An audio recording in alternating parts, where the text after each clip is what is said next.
கடந்த 3 ஆண்டுகளில் அதானி குழுமத்தோடு தமிழக அரசு, குறிப்பாக தமிழக மின்வாரியம் எந்தவிதமான ஒப்பந்தங்களையும் செய்யவில்லை என்று மின்துறை அமைச்சர் திரு செந்தில் பாலாஜி அவர்கள் வெளிப்படையாக ஒரு பத்திரிகையாளர்களை சந்தித்து பேட்டியளித்துள்ளார். அதானியோடு நேரடியாக தமிழக அரசு ஒப்பந்தம் செய்யவில்லை என்றாலும் மத்திய அரசு நிறுவனமான solar energy corporation of India limited மத்திய அரசு நிறுவனமான solar energy corporation of India limited என்ற நிறுவனத்தோடு தமிழக அரசு அடுத்த 25 ஆண்டுகளுக்கு மின்சாரம் வாங்குவதற்கு, சூரிய ஒளி மின்சாரம் வாங்குவதற்கான ஒப்பந்தத்தை தமிழக அரசு போட்டுள்ளது. இன்று அமெரிக்காவில் அதானி குழுமம் மீது தாக்கப்பட்டுள்ள குற்றப்பத்திரிகையில் என்ன சொல்லப்பட்டுள்ளது என்றால், மத்திய அரசு நிறுவனத்திடமிருந்து மாநில அரசுகள் நேரடியாக மின்சாரத்தை வாங்குவதில்லை, மின்சாரத்தை வாங்க தயங்குகிறார்கள்.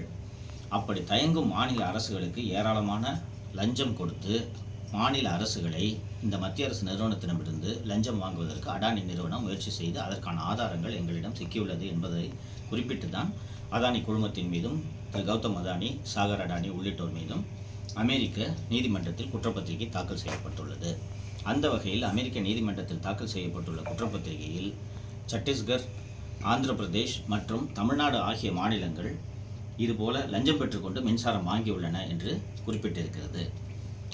இதை முழுமையாக மறைத்து முழு பூசணிக்காயை சோற்றில் மறைக்க வேண்டும் என்ற எண்ணத்தோடு தான் திரு செந்தில் பாலாஜி அவர்கள் அதானியோடு நேரடியாக ஒப்பந்தம் செய்யவில்லை என்று சொல்கிறார். அமெரிக்க நீதிமன்றத்தில் சாட்டப்பட்டுள்ள குற்றச்சாட்டின் அடிப்படையிலேயே அதானி நிறுவனத்திடமிருந்து நேரடியாக மின்சாரம் வாங்க லஞ்சம் கொடுத்துள்ளார்கள் என்று எங்கேயும் சொல்லவில்லை. மத்திய அரசு நிறுவனத்திடமிருந்து மாநில அரசுகள் மின்சாரம் வாங்குவதற்கு சம்பந்தப்பட்ட மாநில அரசுகளுக்கு லஞ்சம் கொடுக்கப்பட்டுள்ளது என்றுதான் அதானி மீது குற்றம் சுமத்தப்பட்டுள்ளது. ஆகையால் திரு செந்தில் பாலாஜி அவர்கள் அதானி நிறுவனத்தோடு ஒப்பந்தம் செய்யப்படவில்லை என்று முழு பூசணிக்காயை சோற்றில் மறைக்கும் வேலையை அவர் செய்து கொண்டு செந்தில் பாலாஜி அவர்கள் சிறை சென்று வந்த பிறகு அவருக்கு மீண்டும் அதே துறையின் அமைச்சரவை கொடுக்கப்பட்டுள்ளது. இதற்கு சிறை செல்வதற்கு முன்பு அவர் அவரது துறையில் எப்படி கொள்ளையடித்தாரோ அதே கொள்ளைகளை செந்தில் பாலாஜி அவர்கள் மீண்டும் இந்த முறையும் தொடங்கியுள்ளார். விரைவில் அவரது ஜாமீனை ரத்து செய்யக்கூடிய அந்த மனுவானது உச்சநீதிமன்றத்தில் விசாரணைக்கு வர இருக்கிறது. உச்சநீதிமன்றம் ஜாமீனில் வெளிவந்த 2 அல்லது 3 நாட்களுக்குள்ளாகவே திரு செந்தில் பாலாஜி அவர்கள் அமைச்சரானதை உச்சநீதிமன்றம் அத்தனை எளிதாக எடுத்துக்கொள்ளாது. செந்தில் பாலாஜி அவர்களின் ஜாமீன் ரத்து செய்யப்படுவதற்கான எல்லா வாய்ப்புகளும் உள்ளது என்றுதான் இந்த நேரத்தில் பார்க்க வேண்டியிருக்கிறது. வேறு கொஸ்டின்ஸ் இருக்கா? கொஸ்டின்ஸ் கருத்து தெரிவித்த கஸ்டடி மீது வழக்கு போட்டு சிறை செல்வது தொடர்ந்து சம்பந்தம் எப்படி பார்க்குறீங்க? இல்லை, புரியல, என்ன சொல்லுங்கள். தமிழ்நாடு முதலமைச்சர் தொடர்ந்து வழக்கு உங்கள் மேலே குற்றச்சாட்டு, அது சார்ந்த விஷயங்கள், கருத்துக்கள். தமிழக அரசு, குறிப்பாக திரு மு.க. ஸ்டாலின் அவர்களின் அரசு திமுக அரசுக்கு எதிராக எந்த எதிர்குரலும் வரக்கூடாது என்பதில் மிகவும் கவனமாக இருக்கிறது. எதிர்த்து பேசக்கூடிய பத்திரிகையாளர்கள், சமூக ஆர்வலர்கள் அத்தனை பேரின் மீதும் வழக்கு போட்டு அவர்களின் வாயை மூட வேண்டும் என்பதில் தமிழக அரசு ஒரு அடக்குமுறையை கட்டவிழ்த்து விட்டுள்ளது என்பதை பார்க்க முடிகிறது. என் மீதும் தொடர்ந்து பல்வேறு வழக்குகள் பதிவு செய்யப்பட்டிருந்தன. கிட்டத்தட்ட 5.5 மாதங்கள் கழித்து தான் நான் சிறையிலிருந்து வெளியே வந்தேன். அந்த வழக்குகளை இப்போது நீதிமன்றத்தில் எதிர்கொண்டுள்ளேன். ஆனால் திமுக அரசின் உண்மையான அராஜகங்களை மக்கள் மன்றத்தில் யாராவது ஒருவர் வெளியே எடுத்து வைக்கத்தான் வேண்டும் என்பதற்காகத்தான் நான் இதையெல்லாம் பொருட்படுத்தாமல் நான் தொடர்ந்து திமுக அரசின் அநியாயங்களையும் அவர்களின் உண்மையான முகத்திரையை மக்களுக்கு தெரிய வேண்டும் என்பதற்காக நான் தொடர்ந்து பேசி வருகிறேன், தொடர்ந்து பேசுவேன். தற்சமயம் தொடர்ந்து சட்ட ஒழுங்கு பாதுகாப்பு குறித்து ஆசிரியர் கொலை மற்றும் வழக்கறிஞர் கொலை இது சார்ந்த விஷயங்கள் ரொம்ப ரொம்ப நல்லா கேட்டீங்க நீங்கள்.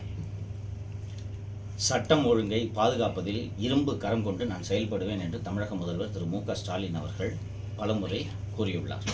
ஆனால் சட்டம் ஒழுங்கு என்பது மிக மிக ஒரு மோசமாக தமிழகத்தில் சீரழிந்துள்ளது என்ற நிலைமை தான் இன்றைக்கி தமிழகத்தில் நீடிக்கிறது.